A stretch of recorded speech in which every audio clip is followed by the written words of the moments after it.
चलिए अगला प्रश्न को करते हैं। दिया है कि अभाज्य गुणनखंड विधि द्वारा निम्नलिखित पूर्णांकों का एचसीएफ और एलसीएम निकालना है। पूर्णांक दिया है 12, 15 और 21।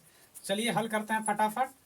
चलिए 12 का अगर अभाज्य गुणनखंडन हम करेंगे तो हमें क्या प्राप्त होगा जी?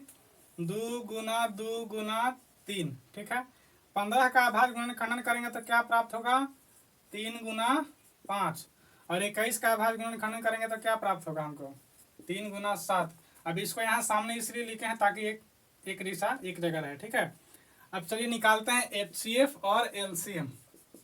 एचसीएफ बराबर क्या होगा? जो तीनों में उभयनिष्ठ होता है, समान होता है, वही हमारा होता है एचसीएफ।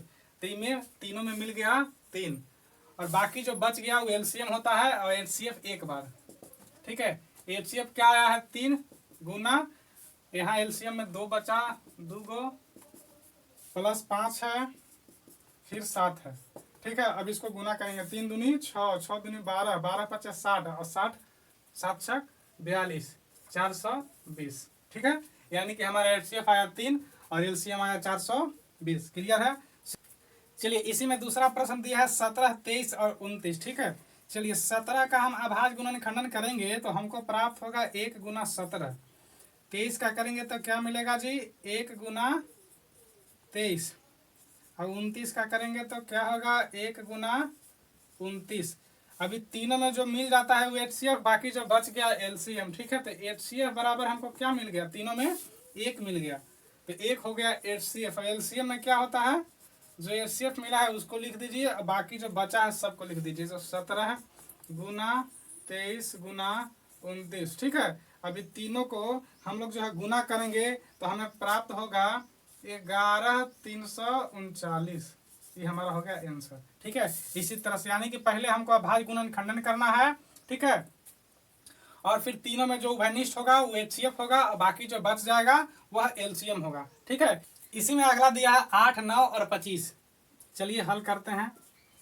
8 का अगर हम अभाज्य गुणनखंडन करेंगे तो 2 गुना 2 गुना 2। जैसे 8 अभाज्य गुणनखंड ऐसे करना है, जैसे 8 है, 2 से लगाना तो 4, फिर 2 से तो 2। अब यही 2 2 2 यहाँ पे लिखेंगे, ठीक है। यही अभाज्य गुणनखंडन इसी विधि से करना है। आगे 9 का अभाज्य गुणनखंडन करेंगे तो क्या होगा? 3 गुना 3। और 25 का करेंगे तो क्या होगा? 5 गुना 5, ठीक है। अब हम इसमें देखेंगे कि हमको उभयनिष्ठ कौन मिल रहा है, एक समान, तो इसमें कोई नहीं है।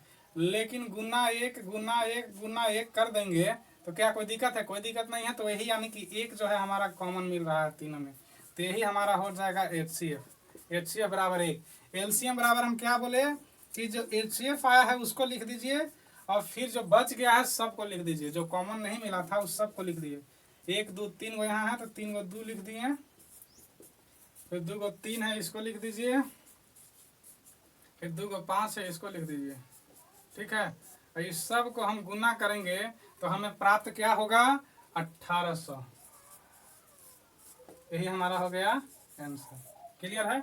यानी कि तीनों का अलग अलग अभाज्य गुणनखंडन करेंगे और उसको एक जगह लिखेंगे। जो कॉमन मिलेगा एचसीएफ, बाकी जो बच गया वो एलसीएम गुना करके लिख देंगे, ठीक है। क्लियर है? समझ आया तो जल्दी से चैनल को सब्सक्राइब कर लीजिए।